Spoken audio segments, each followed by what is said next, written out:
നമസ്കാരം. ഗവർണർ ആരിഫ് മുഹമ്മദ് ഖാൻ ഇപ്പോൾ മാധ്യമങ്ങളെ കാണുന്നതിലേക്ക്. Without the clearance, even consideration will not be right.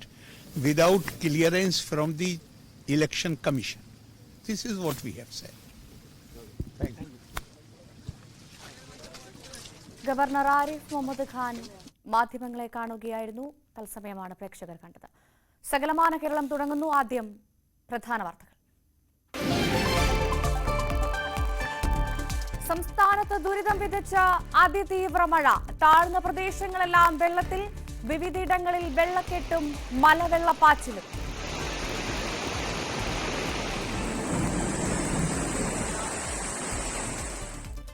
Bengal ഉൾക്കടലിൽ ന്യൂനമർദ്ദം ശക്തി പ്രാപിച്ചു.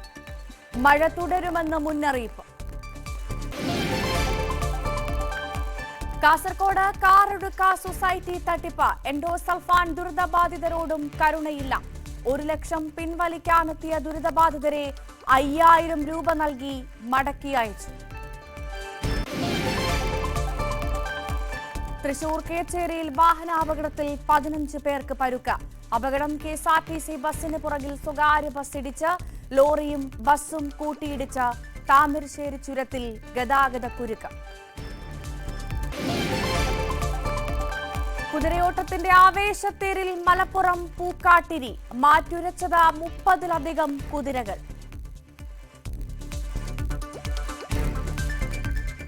നോക്കാം വിശദമായ വാർത്തകൾ. സംസ്ഥാനത്ത് അതിതീവ്ര മഴ തുടരുന്നു. ഇടുക്കി മുതൽ വയനാട് വരെയുള്ള 7 ജില്ലകളിൽ ഓറഞ്ച് അലർട്ടും മറ്റ് 7 ജില്ലകളിൽ യെല്ലോ അലർട്ടുമാണ്. കടലാക്രമണവും രൂക്ഷമാണ്. തെക്കൻ കേരളത്തിന് മുകളിലായി ചക്രവാത ചുഴിയും ബംഗാൾ ഉൾക്കടലിൽ ന്യൂനമർദ്ദവും നിലനിൽക്കുന്നുണ്ട്. കൊച്ചിയിൽ പെയ്ത കനത്ത മഴയിൽ നഗരത്തിന്റെ പല ഭാഗങ്ങളിലായി വെള്ളക്കെട്ടുണ്ട്.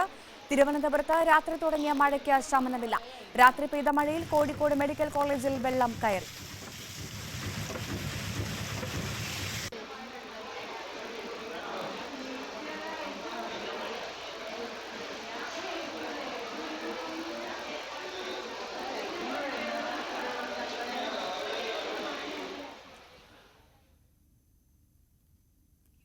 കോഴിക്കോട് കൊടിയത്തൂരിൽ റോഡിൽ മഴവെള്ളപ്പാച്ചിൽ. റോഡ് പ്രവൃത്തി നടക്കുന്ന ചുള്ളിക്കാപ്പറമ്പ് ചെറുവാടി റോഡിനാണ് ശക്തമായ മഴവെള്ളപ്പാച്ചിലുണ്ടായത്. ജലജീവൻ പൈപ്പിടാൻ റോഡ് വെട്ടിപ്പൊളിച്ച ഭാഗത്ത് മഴവെള്ളം നിറഞ്ഞു. 2 വീടുകളിൽ വെള്ളം കയറി.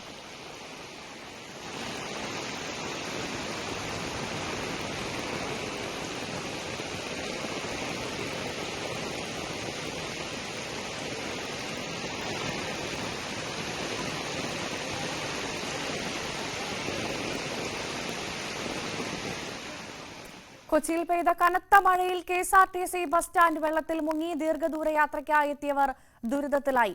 ശുചിമുറികളിൽ നിന്ന് ഒഴുകിയെത്തുന്ന മലിനജലത്തിൽ നിൽക്കേണ്ട അവസ്ഥയാണ് യാത്രക്കാർക്കുള്ളത്. വൻ സൗകര്യങ്ങൾ വാഗ്ദാനം ചെയ്ത പുതിയ KSRTC സ്റ്റാൻഡും വ്യാപാര സമുച്ചയവും ഇപ്പോൾ യാഥാർത്ഥ്യമായിട്ടില്ല. എറണാകുളത്ത് രാവിലെ 7 മണിക്ക് തുടങ്ങിയ മഴ ഏകദേശം 2 മണിക്കൂർ തോരാതെ തന്നെ പെയ്തു.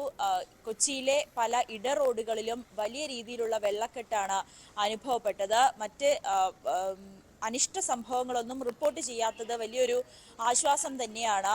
ഈ മഴക്കാല ശുചീകരണ പ്രവർത്തനങ്ങൾ കൊച്ചിയിൽ തകൃതിയായി പലയിടങ്ങളിൽ നടന്നു എങ്കിൽ പോലും വെള്ളം ഒരു മഴ തോരാതെ ഒരു 3-4 മണിക്കൂർ പെയ്തു കഴിഞ്ഞാൽ കൊച്ചിയുടെ പല ഭാഗങ്ങളും വെള്ളക്കെട്ടിൽ മുങ്ങുന്ന ഒരു സാഹചര്യമാണ് കാണുന്നത്. ഞാനിപ്പോൾ നിൽക്കുന്നത് കൊച്ചിയിലെ എറണാകുളത്തെ KSRTC ബസ് സ്റ്റാൻഡിലാണ്. ഇത് തന്നെയാണ് കൊച്ചിയിലെ ബസ് സ്റ്റാൻഡിൻ്റെ അവസ്ഥ.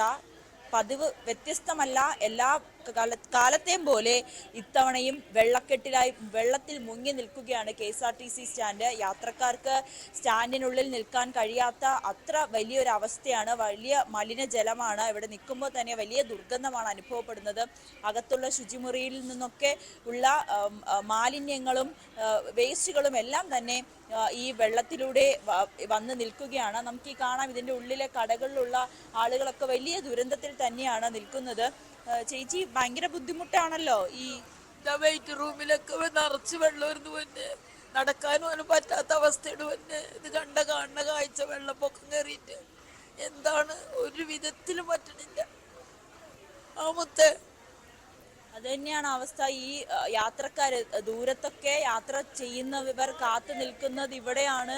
പക്ഷേ എന്ത് ചെയ്യാൻ, ഉള്ളിലേക്ക് കയറാൻ കഴിയാത്ത അത്ര മോശം അവസ്ഥയിലാണ്. ഉള്ളിലുള്ള കടക്കാരൊക്കെ വലിയ ആശങ്കയിൽ തന്നെയാണ്. ഈ ഫെബ്രുവരിയിൽ ഈ KSRTC സ്റ്റാൻഡ് പുനർനിർമ്മിക്കാമെന്നുള്ളൊരു പദ്ധതി ഉണ്ടായിരുന്നു. അതിനു മുന്നോടിയായി സ്ഥലം MLA-യും ഒപ്പം MP-യും അടക്കം ഇവിടെ എത്തുകയും അതിനു വേണ്ടിയിട്ടുള്ള നടപടിക്രമങ്ങളൊക്കെ സ്വീകരിക്കുകയും ചെയ്തിട്ടുണ്ടായിരുന്നു. പക്ഷേ യാതൊരു ഫലവുമില്ല. ഇപ്പോഴും ഈ മഴ പെയ്തപ്പോൾ ഈ വെള്ളക്കെട്ട് രൂക്ഷമാകുന്ന ഒരു സാഹചര്യമാണ്. എറണാകുളം ബസ് സ്റ്റാൻഡിൽ എത്തുന്ന KSRTC സ്റ്റാൻഡിൽ എത്തുന്നവർക്ക് ഇത് പതിവ് കാഴ്ചയാണ്. ഒരു മഴ പെയ്താൽ നിർത്താതെ ഒരു 3-4 മണിക്കൂർ തുടർച്ചയായി മഴ പെയ്തു കഴിഞ്ഞാൽ ഈ KSRTC സ്റ്റാൻഡ് മുങ്ങുന്ന ഒരു അവസ്ഥയിലേക്കാണ്. എന്തായാലും ഇതിന് ഒരു പരിഹാരം ഉണ്ടാകുന്നില്ല എന്ന് തന്നെയാണ് നാട്ടുകാരുടെ ഒക്കെ പരാതി. പലരും ഈ കുട്ടികളുമായിട്ടൊക്കെ വന്ന് ദീർഘദൂരം യാത്ര ചെയ്യുന്നവരൊക്കെ ഇരിക്കുന്ന ഇരിപ്പിടം ഇവിടെയാണ്. ഇവിടെ ഇരുന്നിട്ടാണ് വാഹനങ്ങളൊക്കെ വരുമ്പോൾ കയറാൻ വേണ്ടി നിൽക്കുന്നത്. ഇപ്പോൾ മഴ മാറി നിൽക്കുന്നത് കൊണ്ടാണ് ചെറിയൊരു ആശ്വാസം എന്നോണം ഇങ്ങോട്ടേക്ക് മാറി നിൽക്കാൻ കഴിയുന്നത്. പക്ഷേ മഴ തുടർച്ചയായി പെയ്താൽ അതും നടക്കില്ല. ചേട്ടാ, നല്ല വെള്ളക്കെട്ടാണല്ലോ. എങ്ങോട്ടേക്ക് പോകാനാണ് ഇവിടെ? നമ്മൾ മൂവാറ്റുപുഴ. ഈ KSRTC സ്റ്റാൻഡിന്റെ അവസ്ഥ ഉണ്ടല്ലോ, ഒന്ന് ഇരിക്കാൻ പോലും പറ്റാത്തൊരു വളരെ ദയനീയാവസ്ഥയാണ്. കാരണം വെച്ചാൽ നമ്മളെ നാട്ടിലൊക്കെ ആണെങ്കിൽ ഇത് കാണുമ്പോൾ സ്വർഗമാണ്. നമ്മൾ വയനാടാണ്, മാനന്തവാടി വയനാടാണ്. പക്ഷേ ഇത് കാണുമ്പോൾ ഭയങ്കര ദയനീയാവസ്ഥ. കാരണം ഇത് മെട്രോ സിറ്റിയാണ്. ഈ മെട്രോ സിറ്റിയിൽ പിന്നെ ഒരു KSRTC സ്റ്റാൻഡ് ഇങ്ങനെയെന്ന് പറയുമ്പോൾ നമുക്ക് വിചാരിക്കാൻ പോലും പറ്റാത്ത ഒരവസ്ഥയാണിത്. അത് തന്നെയാണ്, മെട്രോ സിറ്റിയാണ്, കൊച്ചി നഗരമാണ്. പക്ഷേ ഒരു മഴ പെയ്താൽ അവിടെയുള്ള KSRTC സ്റ്റാൻഡിന്റെ അവസ്ഥ ഇത് തന്നെയാണ്. എന്നാലും ഇനിയെങ്കിലും ഇതിനൊരു പരിഹാരം കാണുമെന്ന് തന്നെയാണ് ഇവിടെ എത്തുന്ന ഓരോ യാത്രക്കാരും പ്രതീക്ഷിക്കുന്നത്. നവമി ദിനേശ്, News 18, കൊച്ചി. നവമി ദിനേശിന്റെ റിപ്പോർട്ടാണ് കണ്ടത്. വർക്കല പാപനാശം തീരത്തെ കുന്നിടിഞ്ഞു. ഹെലിപ്പാഡ് ഭാഗത്തെ കുന്നാണ് വലിയ തോതിൽ ഇടിഞ്ഞത്. പോലീസ് എയ്ഡ് പോസ്റ്റിന് സമീപം സ്ഥാപിച്ചിട്ടുള്ള ഇരിപ്പിടങ്ങളുടെ ഭാഗത്തെ കുന്നാണ് ഇടിഞ്ഞത്. കടൽ തീരത്തു നിന്നും ഏതാണ്ട് 25 മീറ്ററോളം ഉയരമുള്ള ക്ലിഫാണ് ഈ ഭാഗത്തുള്ളത്.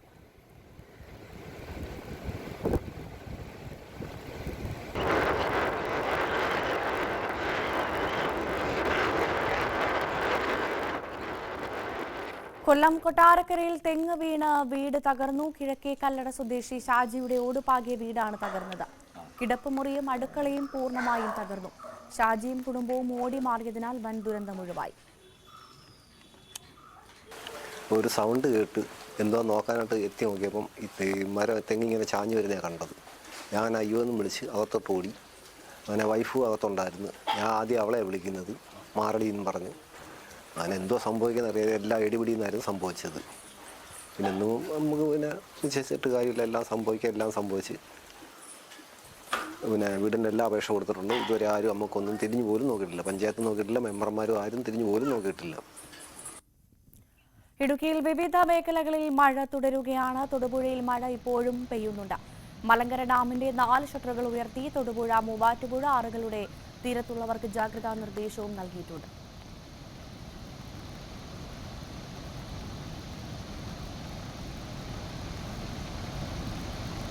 കോഴിക്കോട് മാവൂർ തെങ്ങിലക്കടവ് ആയംകുളം റോഡ് ഇടിഞ്ഞു. റോഡ് 30 മീറ്ററിലധികം പുഴയിലേക്ക് ഇടിഞ്ഞു.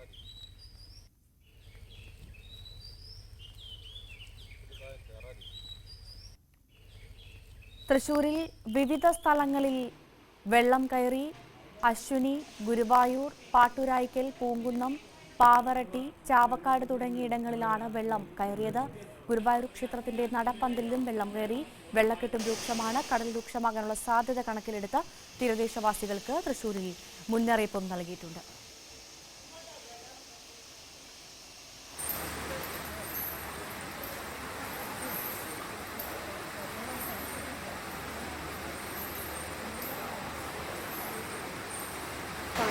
അത് മാത്രമല്ല, ഇനിയിപ്പോൾ തേക്ക നടക്കുന്ന വെള്ളം കൂടി അകത്ത് കയറും. അവിടെ ഉണ്ടാക്കിയത്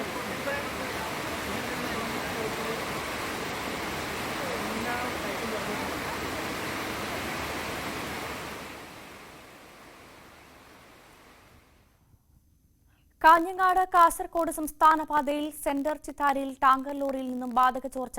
ഇതുവഴിയുള്ള ഗതാഗതം തിരിച്ചുവിട്ടു. സെന്റർ ചിത്താരി ഹിമായത്തുൽ ഇസ്ലാം AP സ്കൂളിന് എതിർവശത്തെ റോഡിലാണ് LPG ടാങ്കർ ലോറിയിൽ നിന്നും വാതക ചോർച്ച ഉണ്ടായത്. രാവിലെ 7:30 സംഭവം. സംഭവസ്ഥലത്ത് പോലീസും ഫയർഫോഴ്സും നാട്ടുകാരും നിയന്ത്രിച്ചു വരികയാണ്. കാസർഗോഡ് ഭാഗത്തേക്ക് പോകുന്ന വാഹനങ്ങൾ കാഞ്ഞങ്ങാട് ട്രാഫിക് ജംഗ്ഷനിൽ നിന്നും, കാഞ്ഞങ്ങാട് ഭാഗത്ത് വരുന്ന വാഹനങ്ങൾ ചാമുണ്ടി മുക്കിൽ നിന്നും പോലീസ് വഴിതിരിച്ചു വിടുന്നുണ്ട്. ചന്ദ്രഗിരി പാലം വഴിയുള്ള KSRTC ബസ്സുകൾ പെരിയ, പാക്കം, പള്ളിക്കര വഴിയാണ് തിരിച്ചുവിട്ടിരിക്കുന്നത്. കണ്ണൂരിൽ നിന്നുള്ള വിദഗ്ധ സംഘമെത്തി ചോർച്ചടച്ചാൽ മാത്രമേ ഇതുവഴിയുള്ള ഗതാഗതം പുനഃസ്ഥാപിക്കുകയുള്ളൂ. പ്രദേശത്തെ വീടുകളിൽ നിന്നും ആളുകളെ മാറ്റിപ്പാർപ്പിക്കുന്ന നടപടികളും ആരംഭിച്ചിട്ടുണ്ട്. നിലവിൽ ആശങ്കപ്പെടേണ്ട സാഹചര്യമില്ലെന്നാണ് ഫയർഫോഴ്സ് ഉദ്യോഗസ്ഥർ പറയുന്നത്.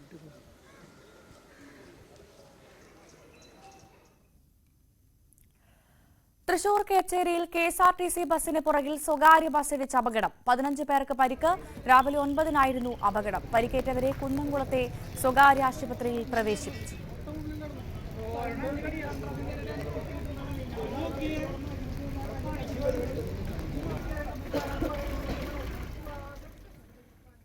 താമരശ്ശേരി ചുരത്തിൽ ലോറിയും KSRTC ബസും കൂട്ടിയിടിച്ചു. ചുരം 7-ാം വളവിൽ രാവിലെ 7:30യോടുകൂടിയായിരുന്നു അപകടം. ആർക്കും പരിക്കുകളില്ല. അപകടത്തെ തുടർന്ന് ദേശീയപാതയിൽ ഗതാഗതം തടസ്സപ്പെട്ടു. കോഴിക്കോട് കൊടുവള്ളിയിൽ യുവാവിനെ കെട്ടിടത്തിൽ നിന്ന് വീണ് മരിച്ച നിലയിൽ കണ്ടെത്തി. കൊടുവള്ളി ടൗണിൽ നിർമ്മാണത്തിലിരിക്കുന്ന കെട്ടിടത്തിന്റെ താഴത്തെ നിലയിലാണ് മൃതദേഹം കണ്ടെത്തിയത്. പോലീസ് സ്ഥലത്തെത്തി പരിശോധന നടത്തുന്നു. ആളെ തിരിച്ചറിഞ്ഞിട്ടില്ല.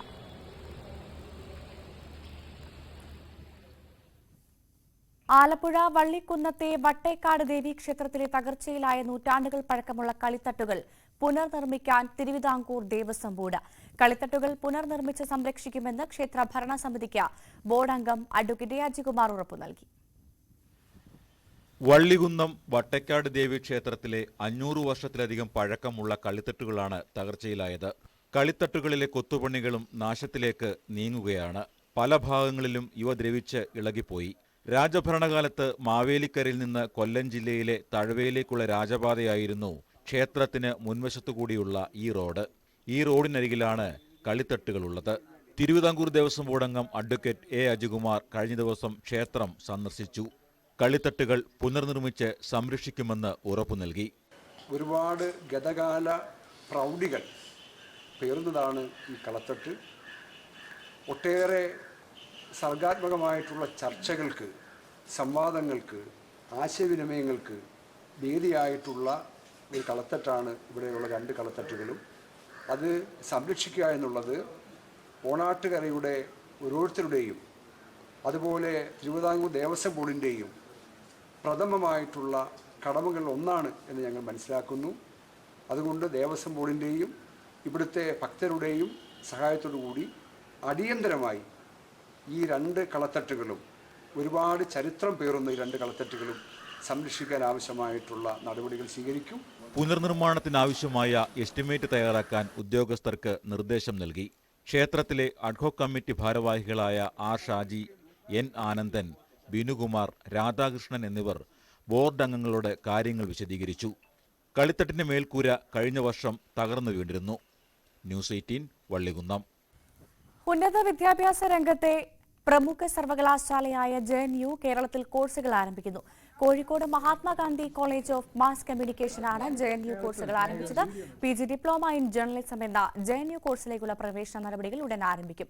പ്രമുഖ പത്രദൃശ്യ ഡിജിറ്റൽ മാധ്യമ സ്ഥാപനങ്ങളുമായി സഹകരിച്ചാണ് കോഴ്സ് നടത്തുക.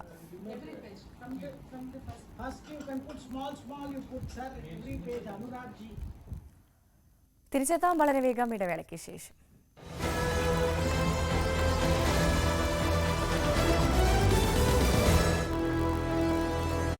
വലിയ അതിശക്തമായ മഴ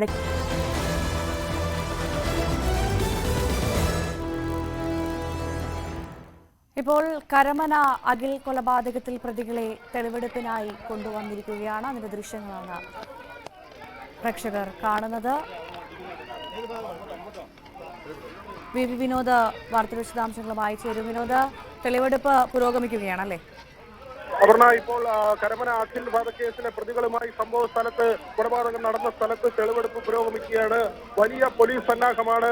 പ്രതികളെ ഇവിടെ കൊണ്ടുവരുമ്പോൾ വീട്ടുകാരുടെ ഭാഗത്ത് നിന്ന് വലിയ പ്രതിഷേധമുണ്ടാകുന്നുണ്ട്. അഖിലിന്റെ ബന്ധുക്കളും ഈ പ്രദേശത്തെ നാട്ടുകാരും പ്രതികൾക്ക് നേരെ ആക്രോശിക്കുന്ന ഒരു സാഹചര്യം അവരെ പോലീസ് തടയുകയാണ്. വലിയ പോലീസ് വാനിലാണ് പ്രതികളെ ഇവിടേക്ക് എത്തിച്ചത്. അതിനുശേഷമാണ് തെളിവെടുപ്പ് നടപടികളുമായി ഇപ്പോൾ മുന്നോട്ട് പോകുന്നത്. തെളിവെടുപ്പ് നടപടികൾ പുരോഗമിക്കുകയാണ്. അഖിലിനെ വീട്ടിൽ നിന്ന് വിളിച്ച് പുറത്തേക്കിറക്കി. അതിനുശേഷം ഈ പ്രതികൾ 3 പ്രതികളും വീടിനടുത്തുള്ള ഒരു പറമ്പിലേക്ക് ഓടിച്ചു കയറ്റുകയായിരുന്നു. മർദ്ദിക്കുമെന്ന് ഭയന്ന് ഈ യുവാവ് ഓടിക്കയറുന്ന ദൃശ്യങ്ങൾ ഉണ്ടായിരുന്നു. അതിന് പിന്നാലെ ഇവർ ഇരുമ്പ് വടികൊണ്ട് തലയിലടിക്കുകയും വലിയ ഭാരമുള്ള കല്ല് അഖിലിന്റെ ശരീരത്തിലേക്ക് വലിച്ചിടുകയും ചെയ്തു. 6 തവണയാണ് ഈ തരത്തിൽ കല്ല് അഖിലിന്റെ ശരീരത്തിലേക്ക് ഇവർ ഉയർത്തിയിട്ടത്. വലിയ ഭാരമുള്ള കല്ല് ഇടുകയായിരുന്നു. തല തല്ലി തകർത്തു. ഇരുമ്പ് വടി കൊണ്ട് 2019 കരമനയിൽ സമാനമായ രീതിയിൽ ഇവർ കൊലപാതകം നടത്തിയിരുന്നു. അന്ന് ഉത്സവപ്പറമ്പിലുണ്ടായ ഒരു തർക്കത്തിന്റെ പേരിലാണ് യുവാവിനെ ഈ കരമനയ്ക്ക് അടുത്തുള്ള നീറവൻകരയിൽ ഒഴിഞ്ഞ പുരയിടത്തിലേക്ക് കൊണ്ടുവന്ന് അതിക്രൂരമായി അന്ന് ഏവരും കണ്ടതാണ്. KGF സിനിമയിലെ ഡയലോഗ് എല്ലാം ചിത്രീകരിച്ചുകൊണ്ട് ആ യുവാവിനെ തല്ലി കൊല്ലുന്ന ചിത്രം അത് കരിക്കുകൊണ്ട് തലക്കിടിക്കുകയും കണ്ണ് കുത്തിപ്പൊട്ടിക്കുകയും അതോടൊപ്പം തന്നെ കൈയിലെയും കാലിലെയും ഞരമ്പുകൾ അറുത്തുമാറ്റുകയും ചെയ്തിരുന്നു. 2019 അതിക്രൂരമായ കൊലപാതകം നടത്തിയ പ്രതികൾ തന്നെയാണ് ഈ കേസിലും ഉൾപ്പെട്ടത്. ഇപ്പോൾ ഇവരുടെ തെളിവെടുപ്പ് ഈ സംഭവ സ്ഥലത്ത് കൊലപാതകം നടന്ന സ്ഥലത്തുള്ള തെളിവെടുപ്പ് പൂർത്തിയാക്കി പ്രതികളെ തിരികെ കൊണ്ടുവരികയാണ്. ഇന്ന് ഈ പ്രതികളെ കോടതിയിൽ ഹാജരാക്കാനുള്ള അവസാന ദിവസമാണ്. കസ്റ്റഡി കാലാവധി ഇന്ന് അവസാനിക്കുകയാണ്. അതിനിടയിലാണ് മറ്റിടങ്ങളിൽ തമിഴ്നാട്ടിൽ ഉൾപ്പെടെ തെളിവെടുപ്പ് പൂർത്തിയാക്കി പ്രതികളെ ഇന്ന് ഈ കൊലപാതകം നടന്ന സ്ഥലത്തെത്തിച്ച് തെളിവെടുക്കുന്നത്. അപർണ, ഇപ്പോൾ ഇവരെ ഈ വാഹനത്തിനുള്ളിലേക്ക് കയറ്റുകയാണ്. വീട്ടുകാരുടെ വലിയ പ്രതിഷേധം ഇവർക്ക് നേരെ ഉയർന്നു. പോലീസിന്റെ വലിയ സന്നാഹമുണ്ട്. പോലീസിന്റെ വാനിലാണ് പ്രതികളെ ഇവിടേക്ക് എത്തിച്ചത്. തെളിവെടുപ്പ് പൂർത്തിയാക്കി ഇവരുമായി അന്വേഷണ സംഘം മടങ്ങുകയാണ്. പോലീസ് മടങ്ങുകയാണ്. വിനോദ, നമുക്ക് വലിയ പോലീസ് സംഘത്തിന് ദൃശ്യങ്ങളിൽ നിന്ന് കാണാൻ സാധിക്കും. നാട്ടുകാരുടെ ഭാഗത്തുനിന്നും പ്രതിഷേധമുണ്ടായിരുന്നു. പ്രതിഷേധത്തെ തുടർന്നാണോ അത്രമാത്രം വലിയ പോലീസ് സംഘം എത്തിയത്?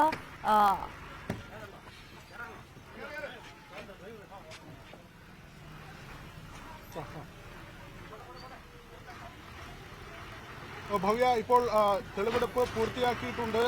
തെളിവെടുപ്പ് പൂർത്തിയാക്കി പ്രതികളെ ഇവിടെ നിന്ന് കൊണ്ടുപോവുകയാണ്. ഈ കൊലപാതകത്തിൽ 4 പേരാണ് ആ വാഹനത്തിൽ സഞ്ചരിച്ചെത്തിയത്. 3 പേർ നേരിട്ട് ഈ കൊലപാതകത്തിൽ പങ്കെടുത്തു. കമ്പി കൊണ്ട് തലക്കടിക്കുകയും വലിയ ഭാരമുള്ള കല്ല് ശരീരത്തിലേക്ക് എടുത്തിടുകയുമായിരുന്നു. അത് CCTV ദൃശ്യങ്ങളിലാണ് പകർത്തിയത്. സമീപത്തെ ഒരു വ്യവസായ സ്ഥാപനമുണ്ട്. ആ സ്ഥാപനത്തിലെ CCTV ദൃശ്യങ്ങളിലാണ് ഈ കൊലപാതകത്തെക്കുറിച്ചുള്ള ഏറ്റവും നിർണായകമായ തെളിവ് ലഭിച്ചത്. ഈ അഖിലിന്റെ ശരീരത്തിലേക്ക് വലിയ ഭാരമുള്ള കല്ല് വലിച്ചിടുകയും ഇരുമ്പ് വടി കൊണ്ട് തല അടിച്ച് തകർക്കുകയുമായിരുന്നു. ഇപ്പോൾ ഈ തെളിവെടുപ്പ് പൂർത്തിയാക്കി അന്വേഷണ സംഘം മടങ്ങുകയാണ്. പ്രതികളുമായി മടങ്ങുകയാണ്. കസ്റ്റഡി കാലാവധി ഇന്ന് അവസാനിക്കാനിരിക്കെ മുഴുവൻ സ്ഥലങ്ങളിലും തെളിവെടുപ്പ് പൂർത്തിയാക്കി. തമിഴ്നാട്ടിൽ ഉൾപ്പെടെ അന്വേഷണ സംഘം പ്രതികളുമായി എത്തിയിരുന്നു. അതിനുശേഷം ഇപ്പോൾ തെളിവെടുപ്പ് പൂർത്തിയാക്കി അന്വേഷണ സംഘം മടങ്ങുകയാണ്. ഭവ്യ, ഈ തെളിവെടുപ്പിനോട് പ്രതികൾ പൂർണ്ണമായി സഹകരിച്ചിരുന്നോ? എന്താണ് അവിടെ നിന്ന് മനസ്സിലാക്കാൻ സാധിച്ചത്?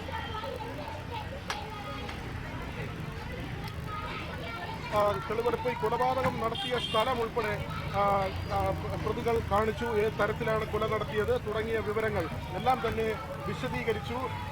എവിടെ ഈ CCTV ദൃശ്യങ്ങളിൽ കാണുന്ന അതേ സ്ഥലം തന്നെയാണ്. അവിടെ എത്തിച്ചാണ് തെളിവെടുത്തത്. ഇരുമ്പ് വടി കൊണ്ട് തലക്കടിക്കുകയായിരുന്നു. തുടരെ തലക്കടിക്കുന്ന സാഹചര്യമായിരുന്നു. ഇപ്പോൾ തെളിവെടുപ്പ് നടന്നിരിക്കുന്നു. ഇവർക്കെല്ലാം കൃത്യമായ ശിക്ഷ ലഭിക്കുമെന്ന് കൊടുക്കണം. അവനെയൊക്കെ തൂക്കിക്കൊള്ളണം സാർ. അവനൊക്കെ വെറുതെ വിടണ്ട. അവന്റെ പിള്ളേർക്ക് കണ്ടാൽ എങ്ങനെ ഇവർക്ക് ചെയ്യാൻ തോന്നി? 14 വയസ്സ് പോലും പറയില്ല. തുക്കൂരമുണ്ട്. ഇവനൊക്കെ ഒരിക്കലും വെറുതെ വിടരുത്. ഇവനൊക്കെ കൊല്ലണം. വെളിയിൽ വരരുത്. പ്രതീക്ഷയുണ്ടോ? അന്വേഷണത്തിൽ തൃപ്തിയുണ്ടോ? അങ്ങനെ തന്നെ ഉണ്ട്. പ്രതീക്ഷയുണ്ട്. ഇവരിനി പുറലോകം കാണൂല. തൂക്കിക്കൊല്ലാൻ ഉള്ള വിധി അത് കിട്ടുകയും അതുവരെ കാത്തിരിക്കും. ഈ പുറലോകം കാണില്ലവര്. പിതാവാണല്ലോ അഖിലിന്റെ അച്ഛനാണ്. എന്റെ മോൻ ഒരു ഒരു പെറ്റി കേസ് പോലും എന്റെ മോനില്ല. അവൻ കൊണ്ടുവരുന്നത് കഴിക്കാതെ നമ്മൾ ജീവിതം കഴിഞ്ഞു പോണത്. എന്റെ മോനെ ഇങ്ങനെ ചെയ്തേ പോവാന്. ഇനി ഈ തൂക്കിക്കൊല്ലാകല്ല നമ്മൾ അറിയണം. അത് മാത്രമേ നമുക്കറിയാവുള്ളൂ. ഇനി അവരെ അറിയാൻ പറ്റൂല, കാണാൻ പറ്റൂല. ഇവിടെ അന്ന് ഈ പ്രാവിനൊക്കെ തീറ്റ കൊടുത്തിരുന്ന സമയത്താണ് ആ സമയത്ത് തന്നെ തീറ്റ കൊടുത്തുകൊണ്ട് ഈ കൈ ഒളിച്ചിട്ടെങ്കിലും അവൻ കയറി അവൻ തീറ്റ കൊടുത്തുകൊണ്ടിരിക്കും. ആ സമയത്താണ് അവർ വന്നിങ്ങനെ ചെയ്തത്. ഒറ്റയ്ക്ക് ഇരിക്കുന്ന പ്ലാൻ കൊടുത്തു, അങ്ങനെ വന്ന് ചെയ്തതാണ്. ചെറിയ വാക്ക് തർക്കത്തിന്റെ പേരിൽ ചെറിയൊരു വാർത്തയൊക്കെ ഉള്ളൂ. അവൻ വലുതാക്കിയില്ല. അവൻ കഴിഞ്ഞെന്ന് അവ വീട്ടിൽ പറഞ്ഞതുമില്ല. ഇവര് നേരത്തെ തന്നെ കൊലപാതകം നടത്തിയിട്ടുള്ള ആളുകളാണ്. നേരത്തെ അവന്മാര് ഒരു പിള്ളയെ കൊണ്ടിട്ട് എന്റെ പിള്ളയെ പോലെ കൊന്നു അവന്മാര് ഒരു ദിവസം ഫുള്ളായിട്ട് ഇഞ്ചാ കൊന്നവന്മാരാണ്. അതേപോലെ അവനെ തുറന്നഞ്ഞ് വിട്ട് എന്റെ മോനെ അതേപോലെ ചെയ്ത് ഇനി അവര് പുറലോകം കാണുമോ? അവര് ഇനി തൂക്കി കൊന്നിരിക്കണം. അത് മാത്രമേ അറിയൂ. നമ്മൾ അതുവരെ നമ്മള് ആഹാരം നേരെ കഴിക്കുന്നുണ്ടെങ്കിൽ നമുക്ക് ഇത് വാർത്ത അറിയണം. തൂക്കി കൊന്നിരിക്കണം. ഏതായിരുന്നാലും ഈ നിലയ്ക്കാണ് വീട്ടുകാരുടെ ഭാഗത്തു നിന്നുള്ള സമയത്തും അവന്മാരെ പുറലോകം കാണരുത്. അങ്ങനെ അവന്മാരെ വിട്ടാൽ ഞങ്ങളെ വീട്ടിലുള്ള പെണ്ണുങ്ങളൊക്കെ ഞങ്ങളെ ആ കോടതി നടയിൽ മരിച്ചിരിക്കും. അതാണ് ഏതായിരുന്നാലും വീട്ടുകാരുടെ പ്രതികരണം ഇതാണ്. നേരത്തെയും ആള് ഇങ്ങനെ കൊലപാതകം നടത്തിയിട്ടുള്ള പ്രതികളാണ്. അതും നിഷ്ഠൂരമായ കൊലപാതകം നടത്തിയിട്ടുള്ള പ്രതികൾ. അവർ വീണ്ടും ഈ ജാമ്യത്തിലിറങ്ങി സമാന രീതിയിൽ ഒരു യുവാവിനെ അതിക്രൂരമായി, അത് ചെറിയൊരു വാക്ക് തർക്കത്തിന്റെ പേരിലുണ്ടായ വൈരാഗ്യം, അതിന്റെ പേരിൽ ഒരു യുവാവിനെ അതിക്രൂരമായി കൊലപ്പെടുത്തി. ഏതായിരുന്നാലും ഇപ്പോൾ തെളിവെടുപ്പ് നടപടികൾ പൂർത്തിയായിരിക്കുന്നു. ഭവ്യ, വോട്ടെടുപ്പ് ദിനം പാപ്പനംകോട് ബാറിൽ വെച്ചുണ്ടായ തർക്കമാണ് അതിക്രൂരമായ കൊലപാതകത്തിലേക്ക് നയിച്ചത്. കരമന അഖിൽ കൊലപാതക കേസിൽ പ്രതികളെ തെളിവെടുപ്പിനെത്തിച്ചതായിരുന്നു. തത്സമയമാണ് പ്രേക്ഷകർ കണ്ടത്. വിനോദാണ് വിവരങ്ങൾ പങ്കുവച്ചത്. കാസർകോട് കാർ എടുക്ക സൊസൈറ്റി തട്ടിപ്പിന് ഇരകളായവരിൽ എൻഡോസൾഫാൻ ദുരിതബാധിതരും 1 ലക്ഷം രൂപ പിൻവലിക്കാനെത്തിയപ്പോൾ 5000 രൂപ നൽകി മടക്കി അയച്ചെന്നാണ് പരാതി. CPM നിയന്ത്രണത്തിലുള്ള കാറെടുക്ക അഗ്രികൾച്ചറിസ്റ്റ് വെൽഫെയർ കോ ഓപ്പറേറ്റീവ് സൊസൈറ്റിയിൽ 4,76,00,000 രൂപയുടെ തട്ടിപ്പാണ് നടന്നത്. എൻഡോസൾഫാൻ ദുരിതബാധിതയായ കാറടുക്ക മുണ്ടോൾ സ്വദേശി ലക്ഷ്മിക്ക് ദുരിതാശ്വാസ ധനസഹായമായി ലഭിച്ച 2.5 ലക്ഷം രൂപയാണ് സൊസൈറ്റിയിൽ നിക്ഷേപിച്ചത്. ഇതിൽ 1 ലക്ഷം രൂപ പിൻവലിക്കാൻ എത്തിയപ്പോൾ 5000 രൂപ മാത്രം നൽകി പറഞ്ഞയക്കുകയായിരുന്നു. ക്യാൻസർ ബാധിതയായ സഹോദരി നാരായണയ്ക്ക് ചികിത്സാ ആവശ്യത്തിനായാണ് പണം പിൻവലിക്കാൻ ബാങ്കിലെത്തിയത്. ചികിത്സയ്ക്ക് ഇനി എന്ത് ചെയ്യുമെന്ന ആശങ്കയിലാണ് ഇവർ. കേട്ടിക്ക് കഴിഞ്ഞില്ല. എന്നിട്ട് ഞാൻ ചോദിക്കാൻ പോയത് എൻഡോസൾഫാൻ്റെ ഇത് 1 ലക്ഷം വേണമെന്ന്. അപ്പോൾ അപ്പ പറഞ്ഞു ഒന്നുമില്ല, 2 ആഴ്ച കഴിയും, നമ്മൾ ഉണ്ടെന്ന് തന്നൂടാനില്ല, ഇല്ല വന്നതില്ല എന്ന് പറഞ്ഞു. വേണം 5000 തരാന്ന് പറഞ്ഞിട്ട് 5000 തന്നു. 5000. ലക്ഷ്മിയെപ്പോലെ പണം പിൻവലിക്കാൻ നിരവധി പേർ ബാങ്കിലെത്തുന്നുണ്ട്. പോലീസ് അന്വേഷണം നടക്കുന്നതിനാൽ അധിക തുക പിൻവലിക്കാൻ കഴിയില്ലെന്നാണ് ജീവനക്കാരുടെ നിലപാട്. പണം നഷ്ടപ്പെടില്ലെന്നും 2 ആഴ്ചയ്ക്കുള്ളിൽ പണം ലഭ്യമാക്കുമെന്ന ആശ്വാസവാക്കും ലഭിച്ചു. അതേസമയം പണം തിരികെ നൽകാൻ സൊസൈറ്റിക്ക് സാധിക്കുമോ എന്നതിൽ ആശങ്കയുണ്ട്. 4,76,00,000 രൂപയുടെ തട്ടിപ്പ് നടത്തി മുങ്ങിയ സെക്രട്ടറി രതീഷിനെ പിടികൂടാൻ ഇനിയും കഴിഞ്ഞിട്ടില്ല. 42 പേരുടെ സ്വർണവുമായാണ് സെക്രട്ടറി മുങ്ങിയത്. രതീഷിന്റെ റിയൽ എസ്റ്റേറ്റ് പങ്കാളികളായ 3 പേരെ അറസ്റ്റ് ചെയ്തതൊഴിച്ചാൽ മറ്റ് പ്രതികളെ അറസ്റ്റ് ചെയ്തിട്ടില്ല. ഇതിൽ പ്രതിഷേധം ശക്തമാണ്. ന്യൂസ് 18 കാസർഗോഡ്. കുതിരയോട്ട മത്സരത്തിന്റെ ആവേശത്തിൽ മലപ്പുറം പൂക്കാട്ടിരി നിവാസികൾ വിവിധ കൂട്ടായ്മകളുടെ നേതൃത്വത്തിലാണ് മത്സരം സംഘടിപ്പിച്ചത്. 30ഓളം കുതിരകളാണ് മത്സരത്തിൽ പങ്കെടുത്തത്.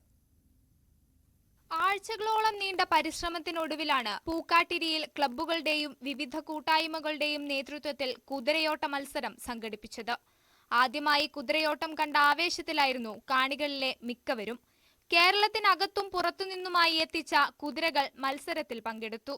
പൂക്കാട്ടിരിയുടെ ചരിത്രം മാറ്റിയെഴുതിക്കൊണ്ട് ആദ്യമായി നമ്മുടെ കുതിരയോട്ട മത്സരം ഇവിടെ സംഘടിപ്പിക്കപ്പെട്ടിരിക്കുകയാണ്. കഴിഞ്ഞ ഏതാനും ആഴ്ചകളായി ഒരുപാട് ആളുകളുടെയും ഇവിടുത്തെ മുഴുവൻ ക്ലബ്ബുകളുടെയും കൂട്ടായ്മകളുടെയും ഒക്കെ സഹകരണത്തോടെ വളരെ ആത്മാർത്ഥമായി പ്രവർത്തിച്ചതിൻ്റെ ഫലമായിട്ടാണ് ഇന്ന് ഈ കുതിരയോട്ടം ഏകദേശം 30ഓളം കുതിരകൾ മത്സര കുതിരകൾ പങ്കെടുത്ത ഈ കുതിരയോട്ട മത്സരം നമുക്ക് പൂർത്തീകരിക്കാൻ കഴിഞ്ഞിട്ടുള്ളത്. ഇത് നമ്മുടെ പ്രദേശത്ത് ഫുട്ബോളിനും മറ്റ് കായിക മത്സരങ്ങൾക്കൊക്കെ ഉള്ള താല്പര്യം പോലെ തന്നെ ജനങ്ങളിൽ കുതിര ഓട്ടത്തിനും കുതിരയോടുള്ള താല്പര്യം വർദ്ധിപ്പിക്കുന്നതിനും കൂടുതൽ നല്ല രീതിയിൽ ഇത്തരത്തിലുള്ള മത്സരങ്ങൾ സംഘടിപ്പിക്കുന്നതിനുമൊക്കെ ഒരു പ്രചോദനമായിക്കൊണ്ടാണ് നമ്മൾ ഈ പരിപാടി നടത്തിയിട്ടുള്ളത്. സർക്കാരിന്റെ പിന്തുണയുണ്ടെങ്കിൽ മികച്ച രീതിയിൽ മുന്നോട്ട് കൊണ്ടുപോകാൻ കഴിയുന്ന മേഖലയാണിതെന്നും കായിക പ്രാധാന്യമുള്ള ഇനമായി കുതിരയോട്ടത്തെ മാറ്റുന്നതോടെ നിരവധി പേർക്ക് തൊഴിലവസരം ലഭിക്കുമെന്നും റൈഡർമാർ പറയുന്നു. നമ്മൾ ഇവിടെ ഇവരുടെ എല്ലാം ഒരു സഹകരണത്തോടുകൂടിയാണ് ഈ പരിപാടി നമ്മൾ സംഘടിപ്പിച്ചിരിക്കുന്നത്. നമ്മൾ കുറച്ച് നാളുകൊണ്ട് ഒരു സംഘടന രൂപീകരിച്ച് ഈ കുതിരയ്ക്ക് വേണ്ടിയിട്ടുള്ളൊരു സംഘടന നമ്മൾ രൂപീകരിച്ചിട്ട് 2 വർഷമായി. അപ്പോൾ അതൊന്ന് ലോഞ്ചിങ് ചെയ്ത് ഈ പരിപാടി നമുക്കൊന്ന് ജനങ്ങളിലേക്ക് എത്തിക്കാൻ വേണ്ടിയിട്ട് നമ്മൾ ഒരു ടൈം നോക്കി നിൽക്കുമായിരുന്നു. പല സമയങ്ങളിൽ കൊറോണ വിഷയങ്ങൾ വന്നു, പിന്നെ മഴയുടെ പ്രശ്നങ്ങൾ വന്നു, ഇങ്ങനെയൊക്കെ വന്നതുകൊണ്ട് നമുക്ക് അത് സമയത്ത് നടത്താൻ പറ്റിയില്ല.